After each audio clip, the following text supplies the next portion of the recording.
835 feet.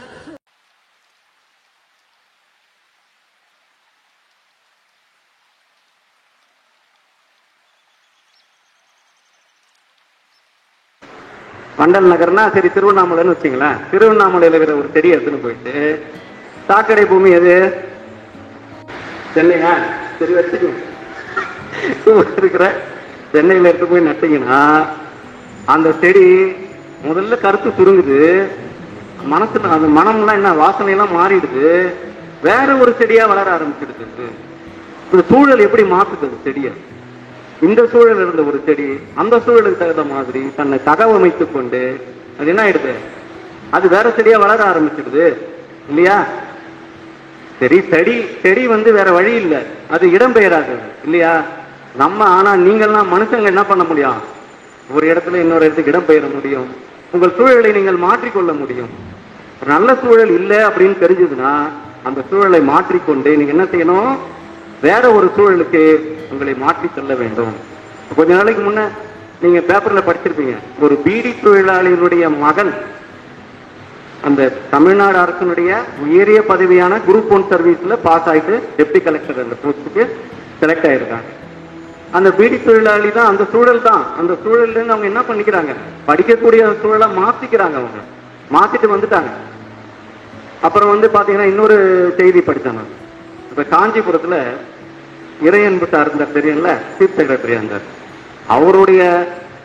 அவர் காஞ்சிபுரம் கலெக்டரா இருந்தப்ப இரவு பள்ளின்னு ஒண்ணு நடத்தினார். இரவு பள்ளினா என்னன்னா நிலாவில் படிக்கிறது.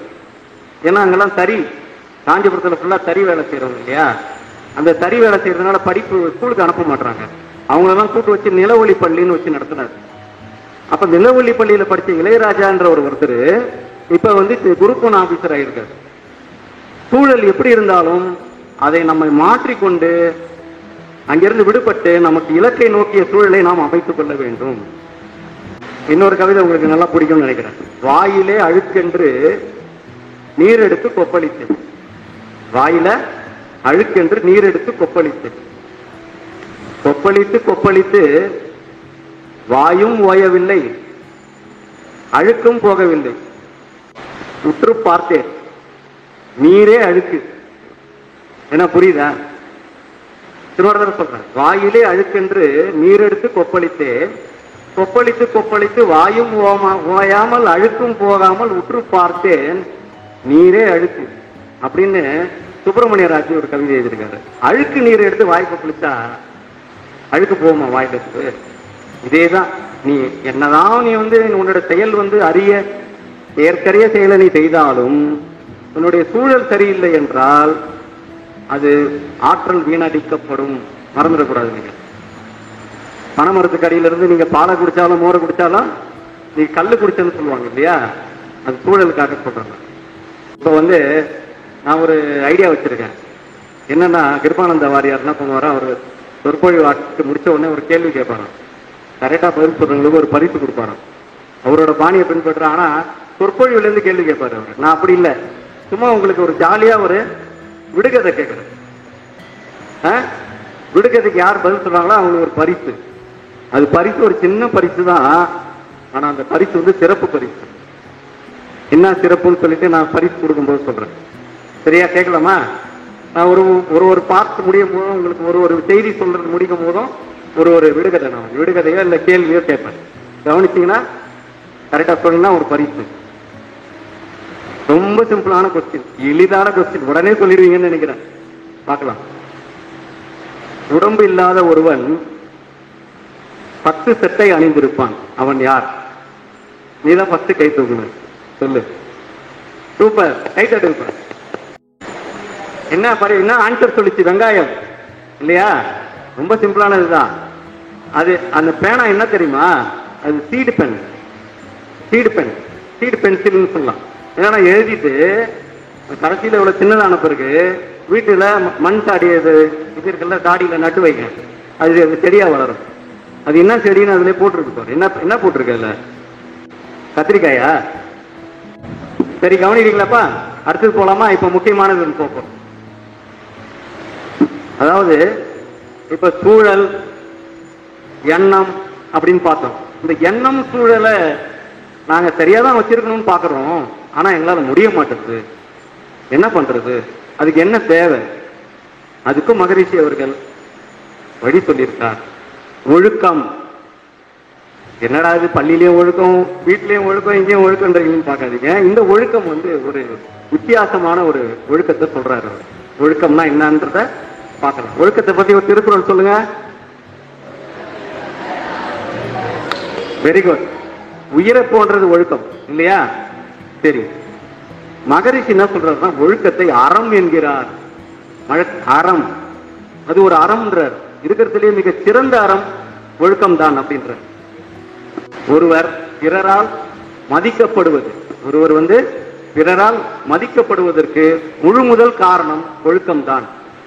இப்ப ஒருத்தர் வராருன்னா அவரை கையெடுத்து கும்பிடுறோம் அப்படின்னா அவர் என்ன, அவர் ஒழுக்க சிலரா இருப்பாரு.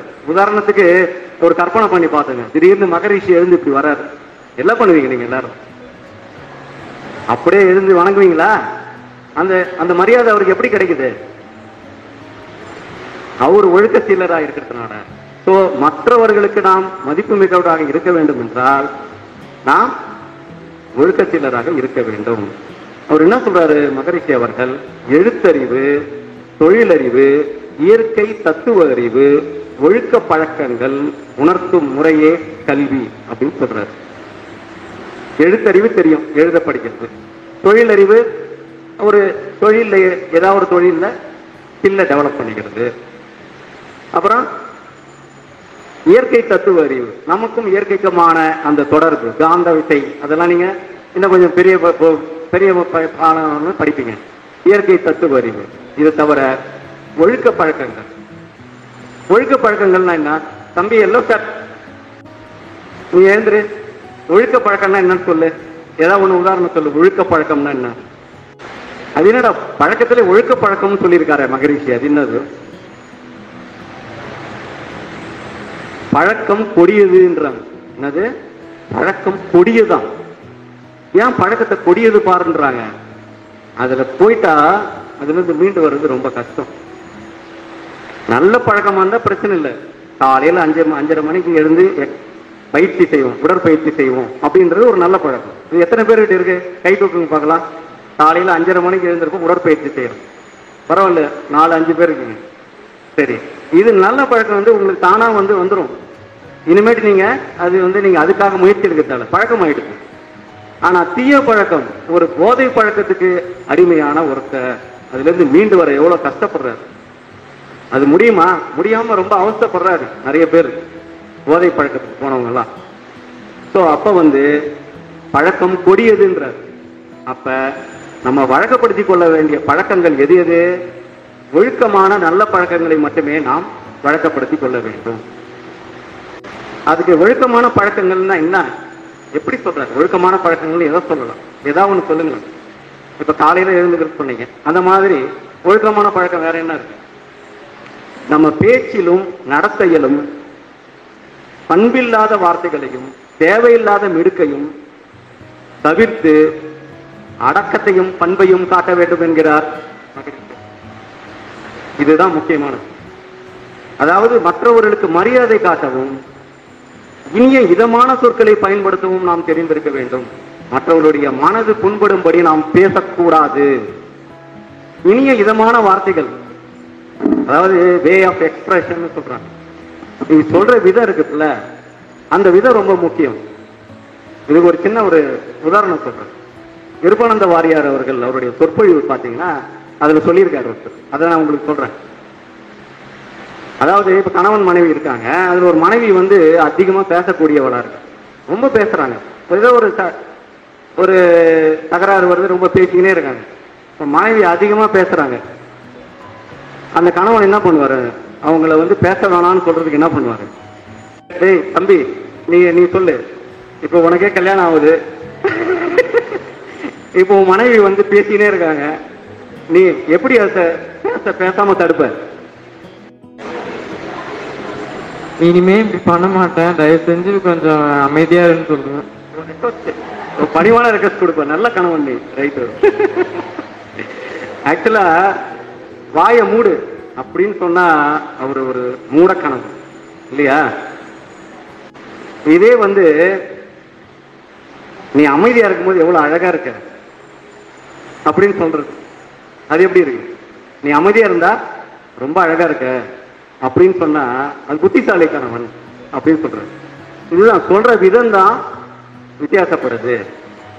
அதாவது தனக்கோ பிறர்க்கோ தற்காலத்திலோ பிற்காலத்திலோ கேட்டீங்களா? அத சொல்லியிருப்பாங்களே, தனக்கோ பிறருக்கோ தற்காலத்திலோ பிற்காலத்திலோ என்ன உடலுக்கோ உடல் உறுப்புகளுக்கோ அல்லது உயிருக்கோ என்ன இருக்கக்கூடாது? துன்பம் தராத வகையில் வாழ்வதே ஒழுக்க வாழ்வு. இதுதான் மகரிஷி சொல்றது. எந்த விதத்திலையும் துன்பம் தரக்கூடாது.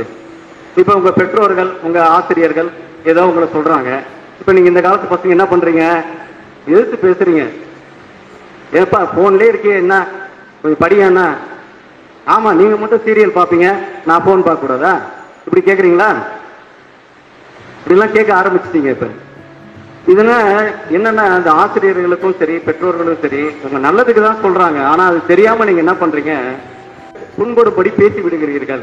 அப்படி பேசும் பொழுது மகரிஷி அவர்களுடைய ஒழுக்க கோட்பாட்டிலிருந்து மீறி விடுகிறீர்கள் இல்லையா? என்ன மாதிரி வார்த்தைகளை பயன்படுத்தணும்? மனது புண்படாதபடி விதமான வார்த்தைகளைத்தான் நீங்கள் பயன்படுத்த வேண்டும். இப்ப நீங்க நினைக்கலாம், என்ன இது சப்மிசிவ், அதாவது இந்த காலத்து குழந்தைங்க எல்லாமே இந்த கீழ்ப்படிதல்ன்றதே வந்து என்னமோ அடிமை மாதிரி நினைக்கிறீங்க. நீங்க அடிமைத்தனம் பண்ணோம், நாங்க என்ன அடிமையா அப்படின்னு நீங்க கேட்கறீங்க. எதுக்காக எங்களை வந்து ஃபோர்ஸ் பண்றீங்க அப்படின்னு சொல்றீங்க. ஆனா கீழ்ப்படிதல்ன்றது இந்த மாணவ பருவத்துல வந்து ஒரு தேவையான ஒன்று தான். பெரியவர்கள் சொல்றாங்கன்னா அதை கேட்டு கீழ்ப்படிந்து நடக்கிறதுன்றது ஒரு தேவையான குணம். ஸ்கவுட்ல யாரா இருக்கீங்களா? சாரணர் இயக்கத்துல எதை கேள்விப்பட்டிருக்கீங்களா? ஸ்கவுட் அரசாங்க பள்ளியில ஸ்கவுட்ல இருக்கியாமா? Very good. என்சிசி? என்சிசி யாரும் இல்ல. சரி, ரைட்டு. இந்த ஸ்கவுட் என்சிசி எல்லாம் ஸ்கவுட்ல போனீங்கன்னா முதல்ல வந்து ஒரு கதையை சொல்லுவாங்க, காசா பிளாங்கோ கதை அப்படின்னு சொல்லுவாங்க. காசா பிளாங்கோன்னு ஒரு பையன் இருக்கான், உன்ன மாதிரி தான்டா இருப்பான் அவன். அந்த பையன் அவங்க அப்பா வந்து கப்பல் கேப்டன். ஒரு நாள் என்ன கப்பல்ல பார்க்கணும், இட்டுன்னு போங்க கூட அப்படின்னு சொல்றாங்க. சரின்னு சொல்லிட்டு ஒரு நாள் இட்டுன்னு போறாரு. போகும்போது கப்பல் நடுக்கடல்ல போகும்போது ஏதோ ஒரு வேலை அவருக்கு வருது கேப்டனுக்கு. அந்த பையனை ஒரு சேர்ல உட்கார சொல்லிட்டு, இங்கேயே உட்கார்ந்துருப்பா, நான் சொல்ற வரைக்கும் எழுந்திருக்கூடாது அப்படின்னு சொல்லிட்டு போறாரு. சொல்லிட்டு போயிட்டு கொஞ்ச நாளைக்குலாம் கப்பல் தீப்பிடிச்சு எரிய ஆரம்பிச்சது. பெரிய தீ நடுக்கடல்ல. எல்லாரும் தப்பிச்சு ஓடுறாங்க, இந்த தீயிலேருந்து தப்பிச்சு ஓடுறாங்க எல்லாரும். இந்த பையனை சொல்றாங்க, டேய் தம்பி, தீ பிடிச்சிருக்கு, கப்பல்ல எழுந்து ஓடுன்றாங்க. அவன் எழுந்திருக்க மாட்டான். எங்க அப்பா வந்து இங்கேயே உட்கார்ந்துருக்க சொன்னாரு, அவர் சொல்ற வரைக்கும் நான் எழுந்திருக்க மாட்டேன்றான். அவங்க அப்பா போன ஒரு தீயில இறந்துட்டாரு, இந்த பையனும் எரிஞ்சு இறந்து போயிட்டான். இப்ப இந்த தந்தை சொல்மிக்க மந்திரம் இல்லைன்னு சொல்லுவாங்களா, அத மாதிரி அவங்க அப்பா சொன்ன வார்த்தைக்காக கட்டுப்பட்டு எரியுதுன்னு சொல்லி தெரிஞ்சும் அவன் வந்து எழுந்து போல. இந்த காசா பிளாங்கோ கதையை சாரணர் இயக்கத்துக்கு சொல்லுவாங்க, கீழ்ப்படிதல்ன்றதுக்காக சொல்லுவாங்க. இதுல இருக்கிற நீங்க கேட்கலாம், ஏன்னா இது முட்டாள்தனமா இருக்குது, பத்தி எரியுது, நான் உட்கார்ந்து இருக்கிறது அந்த பையன் அப்படின்னு நீங்க கேட்கலாம். அதை விட்டுருங்க, அந்த சைடை விட்டுருங்க. அந்த கீழ்ப்படிதல்ன்ற அதை வலியுறுத்துறதுக்காக இந்த கதையை சொல்றாங்க. சரி, இந்த மாதிரி மனசு புண்படும்படி பேச வேணான்னு சொல்றீங்க அப்படின்னு சொல்றீங்க. நீங்க சொன்னா அது புரியாது. அந்த வலி அவங்களுக்கு அனுபவிச்சதான் தெரியும். இப்ப உங்க பெற்றோருக்கும் ஆசிரியருக்கும் உங்களால் மனம் புண்படுகிறது இல்லவா, அப்போ உங்களுக்கு அந்த வலி தெரியாது. அதே உங்க நண்பர்கள் யாரோ அல்லது உங்களுக்கு வேண்டியவர்கள் அல்லது உங்க ஆசிரியர் உங்களை மனசை புண்படுத்திட்டாங்கன்னு வச்சுங்க, அப்ப எப்படி இருக்கும்? சரி, இந்த மாதிரி மனசு மற்றவர்கள் நம்மளை புண்படுத்தும் போது நாம் என்ன செய்ய வேண்டும்? அதுக்கும் வழி சொல்றாரு மகரிஷி அவர்கள். என்ன சொல்றாருன்னா, மற்றவர் கருத்துக்களை செயல்களை நாம் எப்போதுமே தவறாக புரிந்து கொள்ளக்கூடாது, நேர்மறையாகவே பார்க்க வேண்டும் அப்படின்னு சொல்றாரு. அப்பதான் நம்ம மனசை நம்ம பாதுகாத்துக் கொள்ள முடியும். நம்ம மனசை நம்ம பார்த்துக்கணும்னா என்ன, சில நேரங்களில் சில சங்கடங்களை நாம் சந்தித்துத்தான் ஆக வேண்டும்ன்றாரு. அதை எப்படி நம்ம எதிர்கொண்டு, அதாவது அவங்க மனசு புண்படுற மாதிரி பேசுறாங்கன்னா அதை உதாசீனப்படுத்த தெரிய வேண்டும், அல்லது அதுல இருக்கிற பாசிட்டிவ் சைடை மட்டும் எடுத்துக்கணும். இதுக்கும் ஒரு கதையை சொல்றேன் உங்களுக்கு. கதையா சொல்லிதான் உங்களை தூங்காம பாத்துக்கணும். சரி, கிருபானந்த வாரியாருடைய ஒரு இன்சிடென்ட் அவர் சொன்னதையே சொல்றாங்க. அதாவது அவர் சொற்பொழிவு ஆற்றுவார். பாத்துருக்கீங்களா, கேட்டிருக்கீங்களா கிருபானந்த வாரியார் சொற்பொழிவு? அவர் குரல் எப்படி இருக்கும்? நல்லா அழகா இருக்கும்ல. அப்படியே ராகமா பாடுவார். பாடி பாடி பாடி பாடி கதை சொல்லுவார். அவர் ஒரு நாள் சிவபெருமான், பார்வதி, முருகன், விநாயகர் அவங்களுடைய கதையை சொல்றார், சிவபுராணத்தை சொல்றார். சொல்லி முடிச்சிட்டு கேள்வி கேட்கிறார்.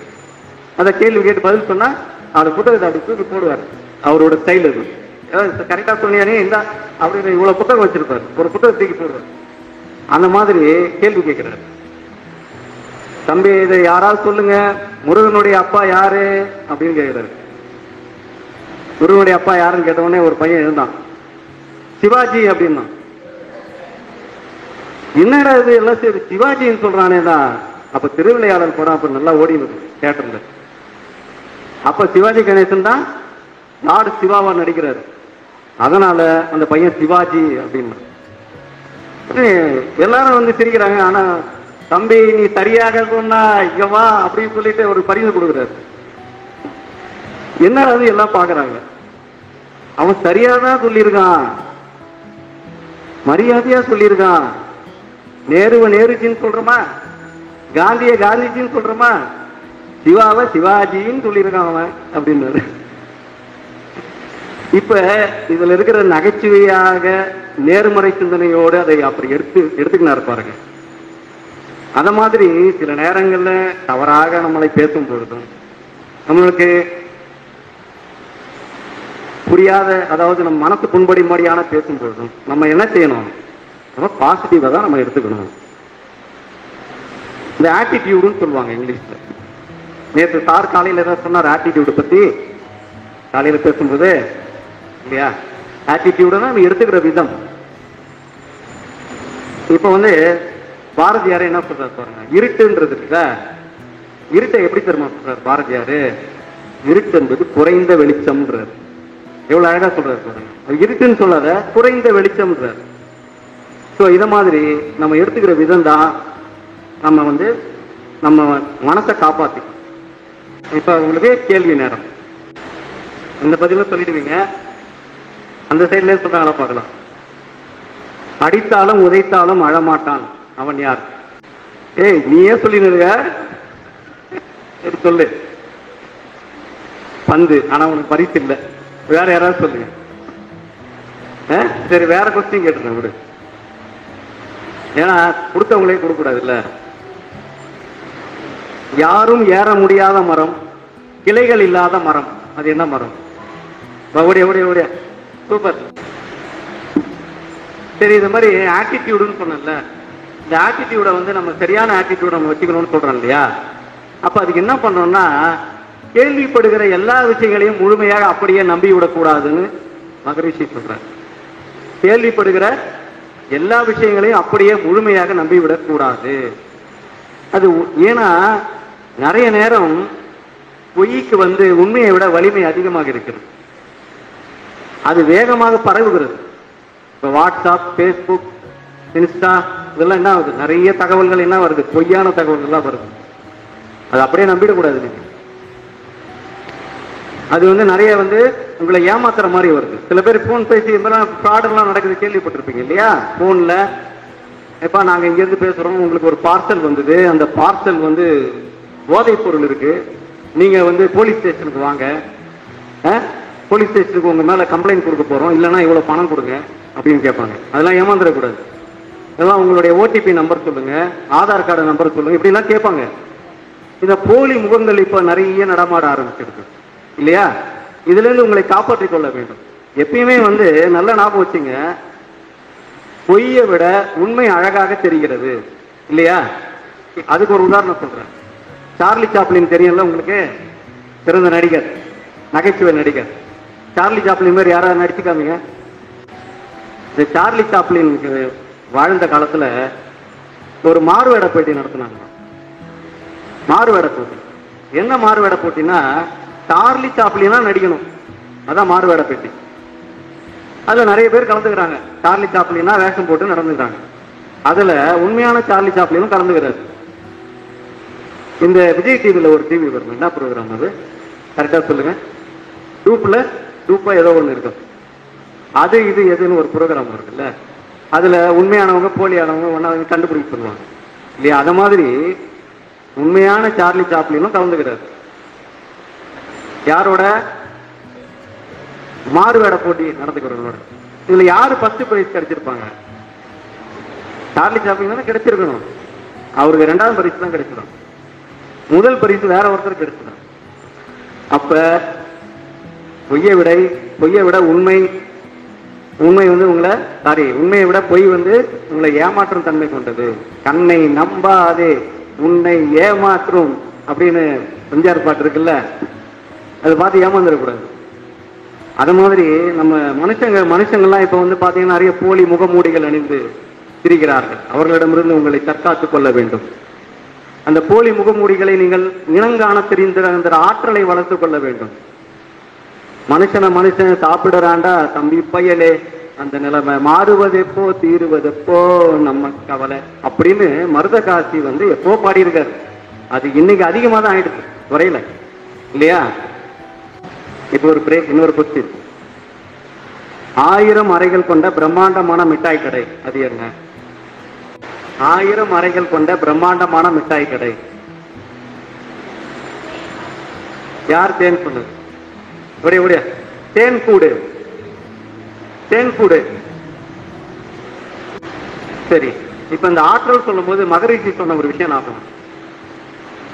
தன்னிடம் உள்ள ஆற்றலை, சக்தியை முழுவதுமாக மனிதனால், அதாவது முழுவதுமாக உணராததே மனிதனுடைய அனைத்து துன்பங்களுக்கும் காரணம்னு சொல்றாரு. நம்ம கிட்ட ஆற்றல் இருக்கு, சக்தி இருக்கு, அதை சரியா உணராததுதான் அது நமக்கு எல்லா துன்பங்களுக்கும் காரணம்ன்ற. இப்ப உதாரணமா சொல்ல போனா அவரு அது உதாரணம்னு சொல்றாரு. வீட்டுல பால் காய்ச்சறாங்கல்ல, அவரே சொல்றாரு இந்த உதாரணத்தை, மகரிஷியே சொல்றாரு. வீட்டுல பால் காய்ச்சறாங்க, அந்த பால் வந்து கொஞ்ச நாளையில பொங்கி வழிஞ்சிடும், தெரிஞ்சிருந்தும் நம்ம என்ன பண்ணுவாங்க, அதை வச்சுட்டு ஏதோ போன் வரும் அப்படி போவாங்க, அல்லது யாரோ ஒருத்தர் கூப்பிடுவாங்க போவாங்க. போனா அதுக்குள்ள பொங்கி வழிஞ்சிடும். ஒரு தடவை பொங்கி வழிதா, அடுத்த தடவையும் அதே நடக்கும். தவறு. பால் பொங்குன்னு தெரிஞ்சும் அலட்சிய போக்கினாலும் நம்மளுடைய அஜாக்கிரதையினாலும் நாம் திரும்ப இந்த தவறை செய்கிறோம். அது வந்து பொங்கி வழிஞ்சா பாத்திரம் வீணாவும் தெரியும், பால் வீணாவும் தெரியும். அது கேஸ்ல வந்து அணைஞ்சதுன்னா அதுக்கு ஒரு டேஞ்சரான ஒரு அபாயத்தை கொடுக்கும்னு தெரியும். எல்லாம் தெரிஞ்சிருந்தோம் நம்ம என்ன பண்றோம், பாலை வந்து வச்சுட்டு போறோம் இல்லையா? இதுதான் ஆற்றல் வீணடிக்கப்படுகிறதுன்ற. நம்ம ஆற்றலை சரியாக செலுத்தாம வீணடித்து விடுகிறோம். அப்புறம் முடிஞ்ச பிறகு இது அலட்சிய போக்கினால் நடந்து முடிஞ்ச பிறகு இப்படி நடந்து போச்சே அப்படி நடந்து போச்சேன்னு நம்ம வந்து புலம்புறோம் முடிஞ்ச பிறகு. உதாரணமா நீங்களே பள்ளிக்கூடத்துல படிக்கிறீங்க, ஒரு தேர்வு எழுதுறீங்க, ஒரு எக்ஸாம் எழுதுறீங்க, எதுலயும் மார்க் குறைஞ்சு போச்சுன்னு வச்சுங்க. மார்க் குறைஞ்சு போச்சு, எதனால குறைஞ்சு போச்சுன்னு பாக்குறீங்க, ஆராய்ச்சி செஞ்சு பாக்குறீங்க. என்ன காரணம், ஏன் குறைஞ்சது? நீங்க எப்படிதான் யோசனை பண்ணி பார்த்தாலும் ஒரே காரணம் தான். என்னது? சரியா படிக்கல. அது ஒண்ணுதான் காரணமா இருக்கு. அது படிக்காம இருந்ததுனால சரியா எழுதல. அடுத்த தடவையா அடுத்த எக்ஸாம்ல சரியா படிக்கணும்ல, திரும்ப அதே தவிர செய்றீங்க. எப்பயுமே வந்து காலம் விலை மதிப்பற்றது. நீங்க ஒரு படிக்காம ஒரு 4 நாள் விட்டுட்டீங்கன்னு வச்சுங்களேன், 10 நாள் லீவ் விடுறாங்க, 4 நாள் படிக்காம விட்டுறீங்க. 4 நாள் படிக்காம விட்டுட்டோமேன்னு சொல்லிட்டு ஒரு க்ளோஸ் ஃப்ரெண்டு, உங்களுக்கு நல்ல நண்பன் ஒருத்தர் இருக்கான்னு வச்சுங்க, அந்த நல்ல நண்பன் எது கேட்டாலும் தருவான். அவன் உடுக்க எழுந்தன் கவி போல அங்க இடுக்கன் கலைவான் அந்த நண்பன் அப்படின்னு வச்சுங்களேன். அந்த நண்பன் கிட்ட போயிட்டு, எப்பா ஒரு 4 நாள் நான் படிக்காம கோட்டை விட்டுட்டேன், ஒரு 4 நாள் கடன் கூட வாங்கி இந்த நீ திருப்பி நான் தந்துடுறேன் 4 நாள் அப்படின்னு கேட்க முடியுமா? காலம் போனதுதான், திரும்ப வராது. சென்றதினி மீளாது மூடரே அப்படின்னு பாரதியார் பாடுறார். சென்றதினி மீளாது மூடரே அப்படின்னு பாடுறார். திருவள்ளுவர் என்ன பண்றாரு, காலமறிதல் அப்படின்ற ஒரு தனி தலைப்பையே கொடுத்திருக்கார். விதைக்கிற காலம் எல்லாம் வீட்டில் இருந்து விட்டு அறுக்கிற காலத்துல அருவாளை எடுத்துன்னு போனானா ஒருத்தன். எப்படி இந்த பழமொழி கேள்டா, விதைக்கிற காலமெல்லாம் வீட்டுல இருந்துட்டு அறுக்கிற காலத்துல அருவாளை தூக்கின்னு போவானா ஒருத்தன். வயல்ல எதாவது இருக்குமா? ஒண்ணு இருக்காது. இதே மாதிரிதான் நீங்க குறைய நம்ம கிட்ட வச்சுக்கிறோம். நம்ம கிட்ட இருக்கிற குறைய விட்டுட்டு நம்ம ஆற்றலை உணராது. நீங்கள் என்னதான் நீங்க அந்த காலத்தெல்லாம் நீங்க வீணடிச்சுட்டு என்னதான் நீங்க முயற்சி எடுத்தாலும் அது திரும்ப போனாது போக முடியாது. இன்னொன்னு என்னன்னா, நம்ம கிட்ட இருக்கிற குறை என்னன்னா, நம்ம கிட்ட இருக்கிற ஆற்றலை நம்ம உணராது. நம்ம எவ்வளவு ஆற்றல் இருக்கு, நம்ம சக்தி இருக்குன்னு நம்மளே உணர்றது இல்லை. இப்போ ப்ரூஸ்லி தெரியும்ல, ப்ரூஸ்லி படம் பார்த்துருக்கீங்களா? அதுல என்ன ஸ்பெஷல் ப்ரூஸ்லில? சண்டையில என்ன அந்த ஸ்பெஷல்? கிக்கு. ஆளை அவரை மாதிரி பயன்படுத்துறதுக்கு உலகத்துல ஆளே கிடையாது. அந்த கிக் அடிக்கிறார் இல்லையா ப்ரூஸ்லி, அந்த கிக் என்னன்னா, ஒரு செகண்டுக்கு 6 கிக் அடிப்பாரு. ஒரு செகண்டுக்கு 6 கிக்கு. நம்ம நான் என்ன சொல்லிக்கிறோம் உங்களை இல்ல, ஒரு காலை தூக்குறதுக்கு 6 செகண்ட் ஆயிடுச்சு இல்லையா? ஆனா ஒரு செகண்டுக்கு 6 கிக் அடிப்பாரு. அப்ப அது எப்படி வந்தது அவருக்கு? எப்படி பிராக்டிஸ் பண்ணா? ஒரு நாளைக்கு 5000 தடவை கிக் பண்ணி பிராக்டிஸ் பண்ணுவாங்க. அந்த ஒரு கிக்க மட்டுமே 5000 தடவை பிராக்டிஸ் பண்ணுவாங்க. ஸோ இது மாதிரி நம்மளால முடியாததெல்லாம் ஒண்ணும் இல்லை. இந்த சாண வண்டுன்னு ஒண்ணு இருக்கு, கேள்விப்பட்டிருக்கீங்களா? அது டங் பீட்டுன்னு சொல்லுவாங்க. டங் பீட்டு யாராவது பார்த்துருக்கீங்களாடா? சாண வண்டை சாணியை உருட்டிக்கினே போகும், பார்த்துருக்கியா? அதுவும் பின்னங்காலில் உருட்டிக்கினே போகும். அது பின்னங்காலில் உருட்டினே போகுதுல, அது நிக்கவே நிக்காதான். இரவா இருந்தாலும் சரி, பகலா இருந்தாலும் சரி, அது உழைப்பை நிறுத்தவே நிறுத்தாது. அது போய் அது வீட்டை போயிட்டு அந்த சாண உருண்டி எடுத்து போய் வீட்டுல சேர்க்கிற வரைக்கும் நிக்காதான். 5 அறிவு பிடித்த அந்த வண்டினமே அப்படி இருக்கும் பொழுது, நம்ம 6 அறிவு பிடித்த மனுஷங்க எப்படி இருக்கணும்னு நினைச்சு பார்த்தேங்க. அவர் என்ன சொல்றாரு, மகரிஷி என்ன சொல்றாருன்னா, நீங்கள் உன்னால் முடியாது நம்மால் முடியாது என்று நினைத்துக் கொண்டிருப்பீர்கள், அதே விஷயத்தை உலகத்திலே வேறு ஒரு மூலையிலே ஒருத்தன் அங்கே செய்து கொண்டிருப்பான் அப்படின்னு சொல்றாரு. உண்மையா இல்லையா? அப்ப எல்லாத்துக்கும் காரணம் என்னன்னா உழைப்பு.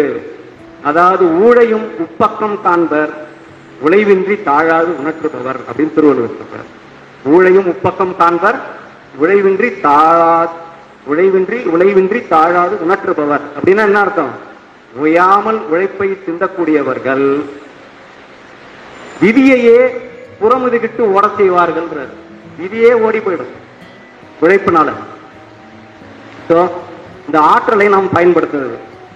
ஆற்றலை எப்படி பயன்படுத்தணும் அப்படின்னா, ஒரு கான்சென்ட்ரேஷனோட குவித்து செயல்பட வேண்டும். குவித்துன்னு என்ன? ஆற்றலை குவித்து செயல்படுதல். சாதாரணமா ஆற்றலை செலவு பண்றதுக்கு குவித்து செயல்படுறதுக்கும் ஒரு உதாரணம் சொல்ற பாருங்க. புறநானூற்று ஒரு பாடல்ல ஒரு உதாரணம் இருக்கு. ஒரு தச்சா இருந்தாலும் அந்த தச்சன் ஒரு நாள்ல 8 பேர் செய்வான். எப்படி? ஒரு நாள்ல 8 பேர் செய்வான்.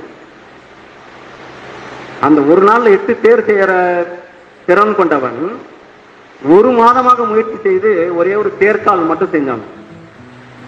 அப்ப அந்த தேர்கால் எவ்வளவு நுணுக்கமாகவும் எவ்வளவு நுட்பமாகவும் இருக்கும். 8 தேர் செய்யற ஆளு 1 மாசமா சேர்ந்து ஒரே ஒரு தேர்கால் செஞ்சா அதனுடைய நுட்பம் எப்படி இருக்கும்னு பாருங்க. இது ஆற்றலை குவித்து செயல்படுதல். இப்ப திருவள்ளுவரே எடுத்துங்களேன், வாழ்க்கை ஃபுல்லா எத்தனை நூல் எழுதியிருக்காரு அவரு?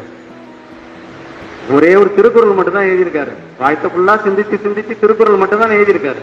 அந்த திருக்குறள் உலக பொதுமுறை என்று போற்றப்படுகிறது அல்லவா, இல்லையா? இந்த ஆற்றலை குவித்து ஒரு இடத்துல குவித்து செயல்படுதல். அந்த ஆற்றலை குவித்துன்னு சொல்றோமே, அந்த குவிக்கிறதுக்கு என்ன பண்றது? அதுக்கு மகரிஷி வழி சொல்லியிருக்கா. தெரியுதா உங்களுக்கு என்ன வழின்னு? ஆற்றலை குவித்து செயல்படுவதற்கு என்ன செய்யணும் சொல்லுங்க பார்க்கலாம். தியானமா? தியானம் தானே சொன்னேன். சரி, தியானம் பண்ணணும், கரெக்டா தான் சொல்றாங்க. ஆனா அந்த தியானம் செய்யறதுக்கு முன்ன ஒண்ணு தேவை. அது என்னது? அதுக்கு முன்ன ஒண்ணு நீங்க உங்களுக்கு பயிற்சி கொடுக்குறாங்க. அதுக்கு மௌனம், பேசாம சும்மா கிடக்கிறது, பேசாம சும்மா இருக்கிறது, அதுக்கு பயிற்சி. அதை பத்தி நம்ம சொல்ல போறோம். இப்ப இந்த மௌனத்தை பத்தி கேட்குமோ இன்னொரு கொஸ்டின் போயிடலாம். வேதாத்ரி மகரிஷி அவர்கள் பிறந்த நாள் எது? வருஷம் வருஷம் 1911. சரியா? வா. சரி, இப்ப மௌனம் மௌனம்னா என்ன சொல்லுங்க பாரு. எது ஒண்ணா சொல்லலாம் நீங்க. மௌனம்னா என்னடா? கருப்பு சட்டை போட்டிருக்க, நீ சொல்லு. பேசாமல் இருக்கிறது மௌனம். சரி, நீ உதடுதான் பேசாம இருக்குது, ஆனா மனசு பேசிக்கினே இருக்கும்ல. நீங்க மௌனமா இருக்கும்போது பேசின்னு தானே இருக்கும். உதடுதான் பேசாம இருக்கும், ஆனா மனசு பேசிக்கொண்டே தான் இருக்கும். அது மௌனமா இல்லையா? மௌனம் தான். அது பேசின்னு தான் இருக்கும், அதை ஒன்றும் பண்ண முடியாது. அதுக்கப்புறம் தான் அந்த தியானம்னு போகும். முதல்ல மௌனம்னா என்ன அர்த்தம்? சும்மா இருக்கிறது, பேசாம இருக்கிறது தான் மௌனத்துக்கு. நீங்க ஏதாவது உதாரணம் சொல்லுங்க பார்க்கலாம். மௌனம். சரி, இப்ப நீங்க அமைதியா இருக்கிறீங்களா, அது ஒரு மௌனம். வேற என்ன மௌனம் பாக்குறீங்க? உங்க வீட்டுல படிக்கட்டுல ஒரு பூனை உட்காந்துருக்குன்னு வச்சீங்களா, மதியான நேரத்துல அப்படியே அரை கண்ணை தூங்கின மாதிரியும் தூங்காத மாதிரியும் உட்காந்துருக்குமா ஒரு பூனை. அந்த மௌனத்தை பார்த்துருக்கீங்களா? எவ்வளவு அழகா இருக்கும். உங்க வீட்டுல சிலந்தி கூட்டுல சிலந்தி உட்காந்துருக்கும், ஆடாம அசையாம உட்காந்துருக்கா, அது ஒரு மௌனம். பள்ளி சவுத்துல இருக்குல்ல, ஆடாம அசையாம இருக்கா, அது ஒரு மௌனம். உங்க வீட்டு தோட்டத்துல ஒரு ரோஜா செடி அழகா ரோஜா பூ பூத்து இருக்கு, அந்த ரோஜா பூவோட மௌனம். இப்ப உச்சி வெயில்ல இந்த வேங்கிக்கால் பக்கம் ஒரு வில்லேஜ் பக்கமா போய் பாருங்க, நடுத்தெருவுல அமைதியா இருக்கா, அந்த வெயிலினுடைய மௌனம். இதெல்லாம் நிறைய சொல்லிங்கனே போலாம். இந்த எழுத்தாளர்கள் கவிஞர்கள்லாம் பாத்தீங்கன்னா அப்படியே வெறிச்சு போய் உட்காந்துருப்பாங்க, மௌனமா உட்காந்துருப்பாங்க இல்லையா? ஆனா அவங்க மனசுக்குள்ள என்ன பண்ணிருப்பாங்க? எழுத்தாளர் கதையை எழுதி நிற்பார், கவிஞர் கவிதையை எழுதி கொண்டிருப்பார். இப்படி போயினே இருக்கும் மனசு. கி ராஜநாராயணன் தெரியுமா உங்களுக்கு? கரிசல் காட்டு கதைகள் எழுதினவர் கி ராஜநாராயணன். நிறைய கதை எழுதியிருக்காரு. கீரான்னு சொல்லுவாங்க. இந்த கி ராஜநாராயணன் என்னன்னா, டேய் அப்படின்னு ஒரு சத்தம் கேட்டா ஒரு கதை எழுதிடுவாங்க. எப்படி? சும்மா ஒரு தேயின்னு ஒரு சத்தம் கேட்டாலே ஒரு கதையை எழுதிடுவாராம் அவர் கீரா. அவரே சொல்லியிருக்காரு. வள்ளலார் என்ன சொல்றாரு? எங்கோ சத்தமாக கதவை மூடும் வெற்றரை கண்டு உளம் பதைத்தேன்றார். எங்கோ சத்தமாக மூடும் வெற்றரை கண்டு உளம் பதைத்தேன்றார். ஒரு ஒண்ணுமே இல்லாத வெற்றறை, அந்த ரூம் கதவை சாத்திர சத்தம் கேட்டு பதைக்குதான் உள்ள அவருக்கு. அவருதான் வாடிய பயிரை கண்ட போதெல்லாம் வாடியவர் ஆச்சு இல்லையா? அவ்வளவு இலகிய மனசு வருது. அந்த சத்தம் அவ்வளவு பாதிக்குது அவருக்கு. ஆனா நம்ம ஆளுங்க நிறைய பேரு சத்தமா இருந்தாதான் புரியுது, சத்தத்திலேயே வாழணும்னு விரும்புறாங்க இல்லையா? நேத்து கூட அவர் பஸ்ல திருவண்ணாமலைக்கு வரும்பொழுது அங்க இருக்கிற ஒரு 35 பேர் உட்கார்ந்து இருக்காங்கன்னா 15 பேர் அந்த போனை வச்சு சவுண்டா பாட்டு கேட்டுன்னு வராங்க, சவுண்டா சீரியல் பார்த்துன்னு வராங்க. இத்தனைக்கும் கவர்மெண்ட் ஒரு ஆணையே போட்டிருக்கு, மற்றவங்களுக்கு தொல்லை தராம பயன்படுத்தணும் போனேன்னு. ஆனா அப்படியே மக்கள் இன்னும் திருந்துற மாதிரி இல்லை. மற்றவர்களுக்கு துன்பம் தரணும் அப்படின்லாம் நினைக்கிறது இல்லை. அப்படிலாம் இருக்கக்கூடாது. மற்றவர்களுக்கு துன்பம் தராம வாழறது தான் சிறந்த வாழ்க்கை. சும்மா இருப்பதுவே கட்டற்ற பூரணம் என்று எம்மால் அறிதற்கு எளிதோ பராபரமே அப்படின்னு ஒருத்தர் பாடினார். என்னது? சும்மா இருப்பதுவே கட்டற்ற பூரணம் என்று எம்மால் அறிதற்கு எளிதோ பராபரமே. அப்படியா? எளிதோனா என்ன? அவ்வளவு ஈஸியா? சும்மா இருக்கிறதுன்றது அவ்வளவு ஈஸியா அப்படின்றது நான் எப்பதான் நான் தெரிஞ்சுக்குவேன் அப்படின்னு யார் பாடுறது? பராபரமே பராபரமேன்னு யார் பாடுவாங்க சொல்லு? தாயுமானவர் பாடுவார். தாயுமானவர் பராபர கண்ணி அப்படின்னு பாடுவார். ஓகேவா? அவருதான் சொல்றாரு, பராபரமே நான் சும்மா இருப்பதுவே கட்டற்ற பூரணம் என்னைக்கு நான் தெரிஞ்சுக்குவேன் அப்படின்னு சொல்லி பாடுறாரு. சும்மா இருப்பது அவ்வளவு கஷ்டமானா? கஷ்டம்தான். ஜேகேன்னு ஒருத்தர் இருந்தார். யார் ஜேகே? ஜெய கிருஷ்ணமூர்த்தின்னு ஒரு தத்துவ ஞானி இருந்தார். ஜெட்டு கிருஷ்ணமூர்த்தி அப்படின்னு சொல்லுவாங்க ஜேகே. அந்த ஜேகே என்ன பண்ணுவாருன்னா, அவர் சொல்லியிருக்காரு ஒரு தடவை, எனக்கு மட்டும் அதிகாரம் இருந்தால் இந்த உலகத்தில் உள்ள மக்கள் அனைவரையும் ஒரே ஒரு நாள் மௌனமாக இருக்க சொல்வேன், பேசாமல் இருக்க சொல்வேன் சொன்னார். உங்களால ஒரு மணி நேரம் பேசாம இருக்க முடியல, பேசினே இருக்கீங்க. அவரு அந்த மாதிரி ஒரு ஆணை ஒண்ணு பிறப்பிக்கணும்னு அந்த ஜே.கே. நினைச்சார். ஏன்னா மௌனம், ஏன் அந்த மௌனத்துக்கு இவ்வளவு பேர் இவ்வளவு இது பண்றாங்கன்னா, அந்த மௌனம் அவ்வளவு சிறந்தது. என்ன சிறந்ததுன்னா, மகரிஷி என்ன சொல்றாரு கேளுங்க. மகரிஷி என்ன சொல்றாருன்னா, மௌனத்தில் பழகி பழகித்தான் எண்ணங்களை நாம் வெற்றி கொள்ள வேண்டும் சொல்றாரு. மௌனத்திற்கு பழகி பழகித்தான் எண்ணங்களை வெற்றி கொள்ள வேண்டும். மௌனத்தில் கிடைக்கக்கூடிய நல்ல எண்ணங்கள், நாம் ஏற்கனவே செய்த செயல்களின் பதிவுகள், இவற்றை நாம் பதிவு செய்து கொண்டு அவற்றை செயல்படுத்த வேண்டும். அப்போது நம் வாழ்வு மேம்படும்னு சொல்லியிருக்காரு மகரிஷி அவர்கள். நீ மௌனமா இருக்கும்போது சிந்தனை ஓடும் நிறைய. அதுல நீ ஏற்கனவே செய்த அரிய நல்ல செயல்கள்லாம் உங்க ஞாபகத்துக்கு வரும். அதெல்லாம் எழுதி வச்சுக்க சொல்றாரு. எழுதி வச்சுட்டு அதை வாழ்க்கையில பயன்படுத்துங்க அப்படின்னு சொல்றாரு. இந்த மௌனம் அவ்வளவு சிறந்தது. இப்ப 2023ஆம் ஆண்டு சாகித்ய அகாடமி விருது யாருக்கு தமிழ் நூலுக்கு ஒன்று கிடைச்சிருக்கு? யாராவது சொல்ல முடியுமா? 2023ஆம் ஆண்டுக்கான மொழிபெயர்ப்புக்கான சாகித்ய அகாடமி விருது கருங்குன்று அப்படின்ற நாவலுக்கு கிடைச்சிருக்கு. கருங்குன்று அது எழுதினவர் யாருன்னா திரு தட்சிணாமூர்த்தி, கண்ணையன் தட்சிணாமூர்த்தி, திருச்சியை சேர்ந்தவர். அவருக்கு கிடைச்சிருக்கு. அதாவது சாகித்ய அகாடமியில யுவ புரஸ்கார், பால புரஸ்கார், டிரான்ஸ்லேஷன் அப்படின்னு நிறைய பரிசு தராங்க. 22 மொழியில சாகித்ய அகாடமிக்கு பரிசு தராங்க. அதுல தமிழ் மொழிக்கு அது கிடைச்ச நூல் வந்து கருங்குன்றம். இது என்ன ஸ்பெஷல்னா, இந்த கருங்குன்றம் நூல் வந்து பிளாக் ஹில் அப்படின்ற பேர்ல ஏற்கனவே 2017 சாகித்ய அகாடமி கிடைச்ச நூல்.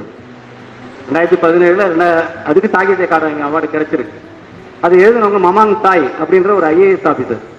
அருணாச்சல பிரதேசத்துல முதல் IAS ஆபீசர் அவங்க எழுதி அதுக்கப்புறம் வந்து அவங்க எழுதுற தொழிலுக்கே வந்துட்டாங்க. IAS ஆபீசரை விட்டு பணியை விட்டுட்டு எழுதுற தொழிலுக்கே வந்துட்டாங்க. அவங்க எழுதின அந்த நூல் தான்.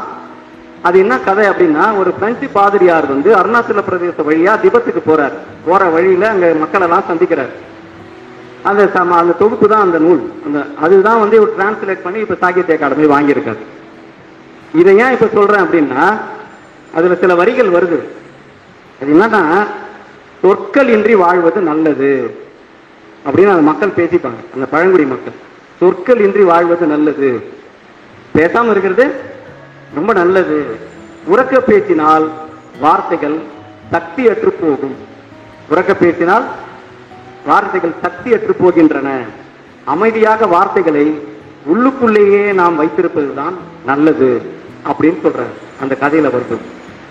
இது என்ன அப்படின்னா, மௌனமா பேசுறதுன்னு தெரியும். ரமண மகரிஷி இருந்தாருல தம்பி, ரமண மகரிஷின்னா ஊருப்பா தம்பி, நீ சொல்லு, ரமண மகரிஷின்னா ஊரு எந்த ஊர்ல வாழ்ந்த ஒரு ரமண மகரிஷி? மதுரையில இப்ப வந்து இவங்க வந்தாரு. எங்க வந்தாரு? திருவண்ணாமலை. ஓகே, திருவண்ணாமலையில கடைசியா இங்கதான் இருந்தாரு. தெரியும் உங்களுக்கு. பால் பிராண்டன் அப்படின்ற ஒரு ஆங்கில ஒரு எழுத்தாளர் இருந்தார், பால் பிராண்டன். அவர் வந்து என்ன பண்றாரு, மகரிஷியை வந்து சந்திக்கணும்னு சொல்லி ரொம்ப முயற்சி எடுக்கிறாரு. ரொம்ப முயற்சி எடுத்து பாக்குறதுக்காக வராரு. ரொம்ப காலம் கழிச்சு முயற்சி எடுத்து வந்து பாக்குறாரு. பார்க்கும்போது ரமண மகரிஷி அமைதியா உட்கார்ந்துருக்காரு. எல்லாம் மௌனமா உட்கார்ந்துருக்காங்க. மௌனமா எல்லாரும் உட்கார்ந்துருக்காங்க. அப்ப வந்து இவரும் வந்து கூட போய் அவங்களோட உட்கார்ந்துக்கிறாரு பால் பிராண்டன். எத்தனை வருஷம் கழிச்சு ரொம்ப முயற்சி எடுத்து பார்க்க வந்திருக்கார். அவரும் உட்கார்ந்துட்டார். மகரிஷி அவர்கள் வந்து ஒரு நிமிஷம் இப்படி கண்ணை திறந்து பால் பிராண்டனை பாக்குறாரு. அவ்வளவுதான், ஒரு செகண்ட் கொஞ்சம் அப்படி பாக்குறாங்க. பார்த்த உடனே அவரு என்னென்னலாம் அவர் எதிர்பார்த்து வந்தாரோ அதெல்லாம் அவருக்கு கிடைச்சிட்ட மாதிரி ஒரு ஃபீல் அவருக்கு. அந்த பார்வையிலே, மௌனத்திலேயே அவர் மொத்தத்தையும் அவர் டிரான்ஸ்பர் பண்ணிடுறாரு. யாருக்கு? பால் பிராண்டன். இந்த பால் பிராண்டன் அவர்கள் அதுக்கப்புறம் எழுந்து போயிட்டார். அதுக்கப்புறம் அவரை பின்னால காலத்துலதான் வந்து சந்திக்கிறார். ரமண மகரிஷியை பத்தி புகழ்பெற்ற நூல்களை எழுதியவர் அவர் பால் பிராண்டன். இந்த மௌனத்துக்காக சொல்றேன் நான். இன்னொரு உதாரணம் கூட சொல்றேன். சீரணி அரங்கம் ஒண்ணு இருந்தது அப்ப மெரினா பீச்சில். மெரினா பீச்சில் சீரணி அரங்கம்னு வந்தது. அந்த சீரணி அரங்கம் வந்து இன்னும் நிறைய மீட்டிங் எல்லாம் நடக்கும். இப்ப கிடையாது, அந்த சீரணி அரங்கம் இடிச்சிட்டாங்க. அப்ப விடுதலை போராட்ட காலத்துல ஒரு நிறைய அங்க கூட்டம் நடந்தது. அந்த அந்த ஒரு கூட்டம் ஒன்று அதே மாதிரி நடக்குது. அதுல காந்தியடிகள் கலந்துக்கிறாங்க. காந்தியடிகளும் வராரு, முக்கிய தலைவர்கள் கலந்துக்கிறாங்க. பெரும் கூட்டம் இருக்குது, பெரும் கூட்டம் கூடி இருக்குது. ஒரே சத்தம், பயங்கரமான சத்தம், கடல் அலையே வந்து மிஞ்சிற அளவுக்கு சத்தம் கேட்குது. மக்களுடைய கூட்டம். யாரோ சொல்லி பாக்குறாங்க, அமைதியா இருங்க, அமைதியா இருங்க, அமைதியா இருங்கன்னு சொல்றாங்க. ஆனா யாரும் அமைதியா இருக்கிற மாதிரி தெரியல. காந்தி எழுந்தார், மைக் கிட்ட போனார், ஒற்றை விரலார் இப்படி உதடு மேல வச்சார். அவ்வளவுதான். மொத்த கூட்டமும் மௌனம். அப்படி ஒரு மௌனம்.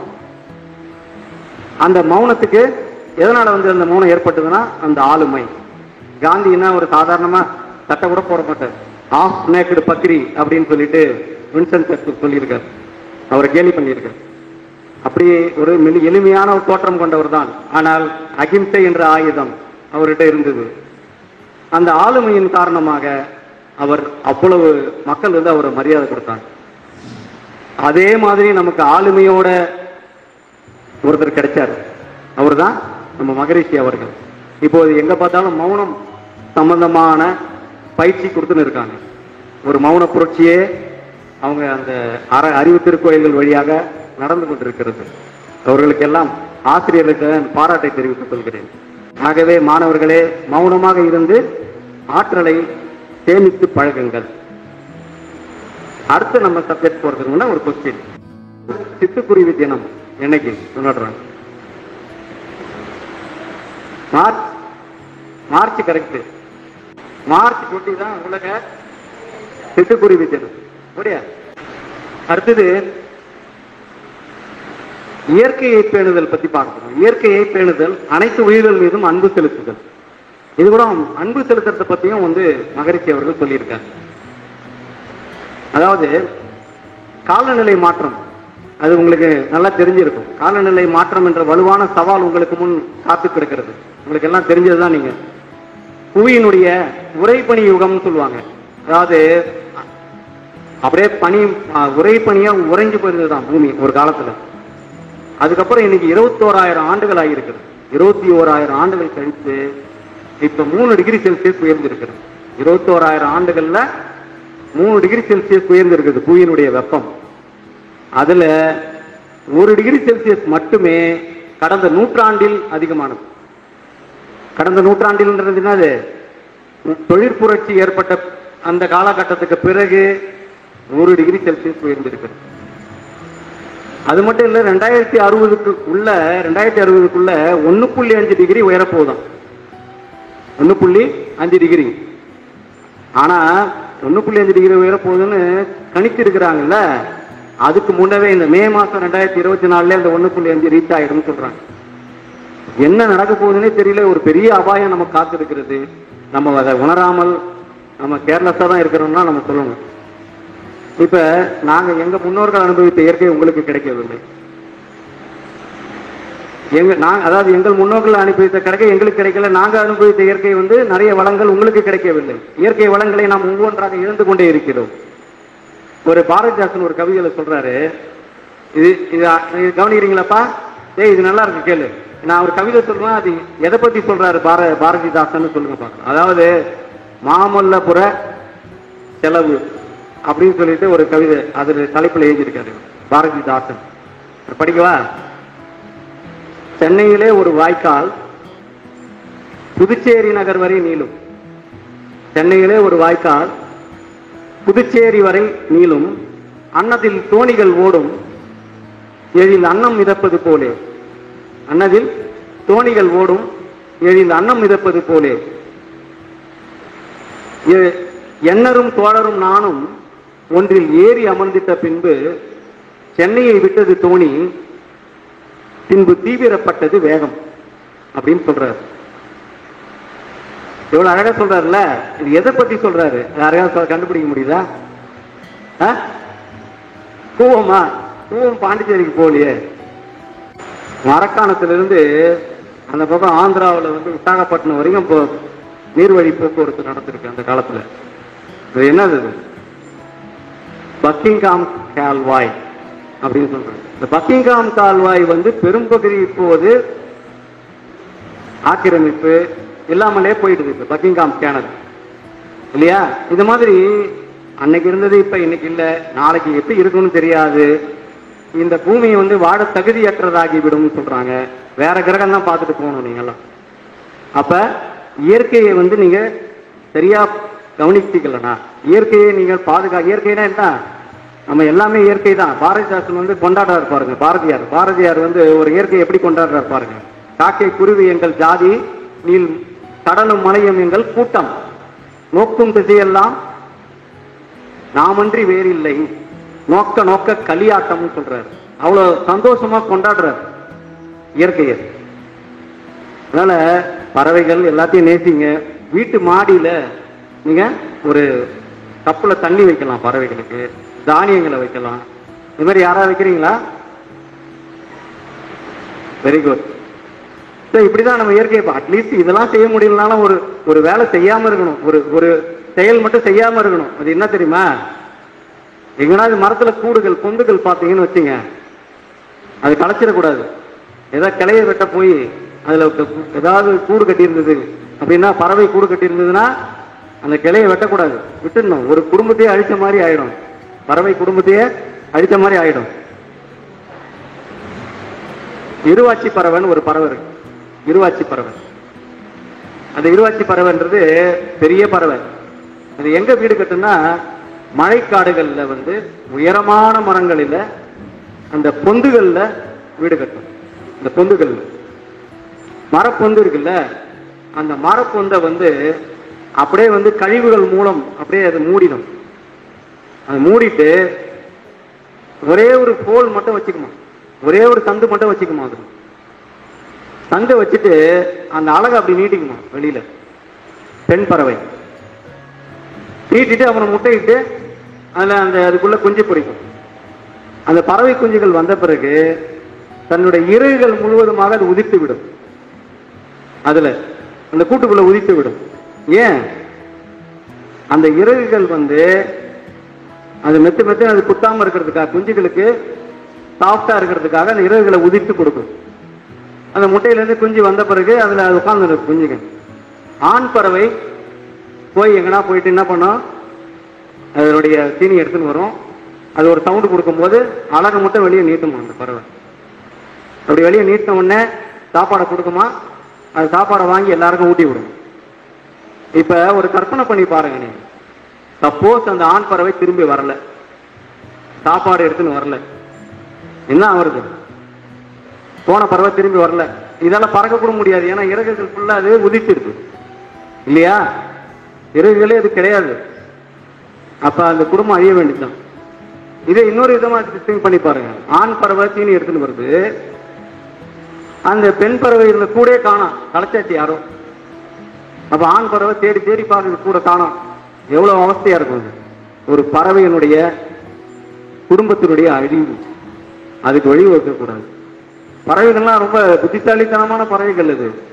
அதுக்கு இருக்க அறிவு நமக்கு நிறைய கிடையாது. ஆள்காட்டி பறவைன்னு ஒண்ணு இருக்கான்.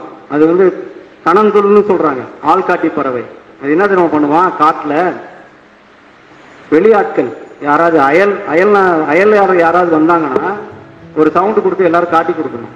தேர்ட் பர்சன் யாரோ காட்டுக்குள்ள வந்துட்டாங்க அப்படின்னு சொல்லி மற்றவங்களுக்கு ஒரு எச்சரிக்கை கொடுக்கணும். அந்த பறவையை சாவடிச்சுட்டா என்ன வருது? காட்டுக்கு எச்சரிக்கை கொடுக்கறதுக்கு ஆள் இல்லாம போயிடும். இந்த மாதிரி ஒண்ணுலயும் இப்ப வந்து மேற்கு தொடர்ச்சி மலையில 75% பறவைகள் இப்ப முன்ன இருந்தது இல்லைன்றாங்க. நம்ம இந்தியாவுக்கு வரக்கூடிய வலசைக்கு வரக்கூடிய, அதாவது மைக்ரேஷன் வரக்கூடிய பறவைகள்ல 25% குறைஞ்சதா சொல்றாங்க. இப்படி பல சவால்களை நாம் சந்தித்துக் கொண்டிருக்கிறோம். இந்த கவிதையை பாருங்க, நல்லா இருக்கும். அந்தி கருக்களில் இந்த திசை தவறிய பெண் பறவை, அந்தி கருக்களில் இந்த திசை தவறிய பெண் பறவை தன் கூட்டுக்காய் தன் குஞ்சுக்காய் அலைமோதி கரைகிறது. ஏன்னா ஒரு பெண் பறவை வந்து தேடுது, தான் கூடி எங்க தான் குஞ்சு எங்கன்னு தேடுது. எப்படி? அந்தி கருக்களில் இருட்டான ஒரு நேரத்துல இந்த திசை தவறிய பெண் பறவை தன் கூட்டுக்காய் தன் குஞ்சுக்காய் அலைமோதி கரைகிறது. எனக்கு அதன் கூடும் தெரியும், குஞ்சும் தெரியும், அதன் பாஷை புரியவில்லை அப்படின்னு ஒரு கலாப்பிரியான்ற கவிஞர் எழுதுறேன். என்னது அது அது பாவம் கத்துது, நான் அது வழி சொல்லலான்னு பார்த்தேன். அது கூட எங்க இருக்கு தெரியும், குஞ்சு எங்க இருக்குன்னு தெரியும், ஆனா அதுக்கு வழி சொல்றதுக்கு அது பாஷை, அது சொல்ற பாஷை எனக்கு புரியல, நான் பேசுற பாஷை அதுக்கு புரியலன்றது. இந்த மாதிரி அந்த இயற்கை பறவைகள் மரங்கள் இது மேலலாம் நம்ம வந்து ஒரு பற்றுதலை நாம் வைத்துக் கொள்ள வேண்டும். வேதாத்ரி மகரிஷி அவர்கள் அன்பு காட்டுதலை மிகச் சிறந்த அறமாக சொல்கிறார். அதாவது பிற உயிர்கள் துன்பப்படும் போது அதை போக்குவதுதான் அன்பு என்கிறார். அதை அறிவின் உயர்வு என்றும் அவர் கூறுகிறார். அறிவின் உயர்வு, அன்புதான் அறிவுக்கு விளக்காக அமைந்து உயர்வுக்கு வழிவகுக்கிறது. நம்ம பாரம்பரியமா நம்ம பின்பற்றக்கூடிய தமிழ் பாரம்பரியத்துல பாத்தீங்கன்னா, பண்பாட்டுல நிறைய விஷயங்கள் உயிர்கள் மீது அன்பு செலுத்தக்கூடியதாக தான் இருக்கும். திருமூலனுடைய திருமந்திரத்துல வரிகள் வரும், பார்த்துருக்கீங்க. யாவருக்குமா பசுவுக்கு ஒரு வாயுரை, யாவருக்குமா உண்ணும் போது ஒரு கைப்பிடி அப்படின்னு சொல்லி வரும். அந்த மாதிரி நிறைய விஷயங்கள் நம்ம பண்பாட்டுல வந்து உயிர்கள் மீது அன்பு செலுத்தும் வகையில தான் இருக்கிறது. நீங்க திருவண்ணாமலையில இருக்கீங்க, அதனால தீபத்தை பத்தி ஒரு விஷயம் சொல்றேன். கார்த்திகை தீபம், மறுநாள் வந்து விஷ்ணு தீபம், அதுக்கு மறுநாள் தீபம் என்ன பேரு, குப்பையில போய் ஏற்றுவாங்க, பார்த்துருக்கீங்களா? குப்பை தீபம்னு சொல்லுவாங்க, குப்பை கார்த்தின்னு பார்த்தது இல்லை. அதுக்கு முன்னாடி அந்த பழக்கம் இருந்தது. எதுக்காக அது செய்வாங்க அப்படின்னா, கார்த்திகை மாதத்துல இந்த எறும்பு பொத்து எல்லாம் அந்த பூச்சிகள் வாழற இதெல்லாம் மழை தண்ணீர் நிரம்பிடும். அது குளிர்ல அது வாடுது இல்லையா, அதுங்களுக்கு வெப்பத்தை கொடுக்கறதுக்காக தான் அது வந்து குப்பையில அந்த தீபத்தை ஏற்றுவாங்க. இது மாதிரி ஒரு விஷயத்திலையும் வந்து பண்பாட்டில் நம்ம கலந்து நிறைய விஷயங்கள் இருக்குது. அதை என்னன்னு தெரிஞ்சுக்கணும், நம்ம பயன்படுத்தணும். தெரியாம பயன்படுத்தும் போது அது மூட நம்பிக்கை ஆகிறது. அப்புறம் தாய்மொழி பற்றோடு இருக்க வேண்டும். தமிழ்ல இல்லாத ஒரு சிறப்பு இல்லை, உங்களுக்கு தெரிஞ்சதுதான். சாத்திரங்களில் சிறந்தது திருமந்திரம், சோத்திரங்களில் சிறந்தது திருவாசகம் அப்படின்னு சொல்லுவாங்க. சார் டைம் ஆயிடுதுங்களா சார்?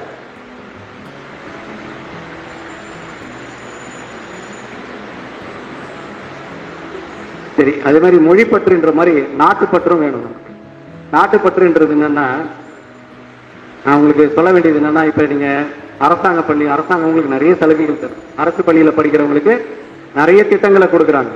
இந்த நிறைய திட்டங்கள்லாம் வந்து நீங்க எல்லாம் அதை பயன்படுத்தி படிக்கிறீங்க. படிச்சுட்டு நிறைய பேர் வெளிநாட்டுக்கு போறாங்க. வெளிநாட்டுக்கு போறத நான் குறை சொல்லலை. வெளிநாட்டுக்கு போங்க, அங்க போய் சம்பாதிங்க, அங்க உங்க அறிவை வளர்த்துங்க. ஆனா 5 அல்லது 10 வருஷம் கழிச்சு திரும்ப இந்தியாவுக்கு திரும்ப வரணும். அப்படி இல்லைன்னா உங்க அறிவுக்குள்ள அவங்க எடுத்துக்கிறாங்க, ஹியூமன் ரிசோர்ஸ் அவங்க எடுத்துக்கிறாங்க. அதுக்கு பேர் தான் பிரெயின் ட்ரெயின் அப்படின்னு சொல்றாங்க. ஒரு நாள் வந்து குன்றக்குடி அடிகளார் சிங்கப்பூர் போயிருந்தாரு. இப்ப சிங்கப்பூர் போயிருந்தப்ப இந்த சிங்கப்பூர் வாசி அவர்கிட்ட கேட்கிறாரு, சிங்கப்பூர் வாசி, ஏன் சார் உங்க ஆட்கள்லாம் இங்க வராங்க, நாங்களே வந்து ஒரு டீ குடிக்கிறதுக்கும் 2 ரொட்டி துண்டு சாப்பிட்றதுக்கும் 7 நாட்டை நம்பி இருக்க வேண்டியதா இருக்கு அப்படின்னு சொல்றாங்க. அது 6 நாடை நம்பி இருக்க வேண்டியதுன்னு சொல்றாங்க.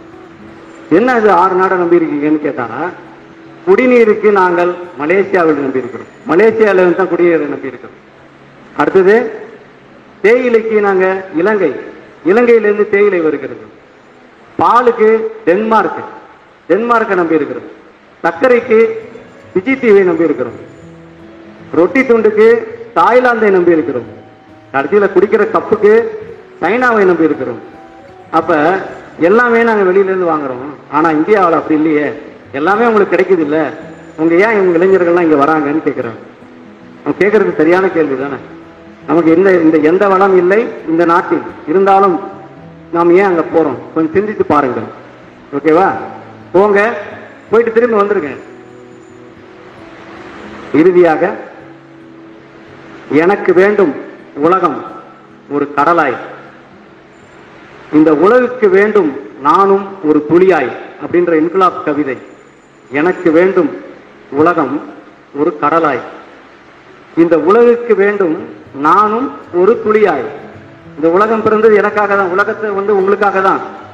உலகத்தை நீங்க நல்லா அனுபவிங்க, அதே நேரத்துக்கு உலகத்துக்கு நீங்க உங்களால முடிஞ்சதை செய்யுங்க.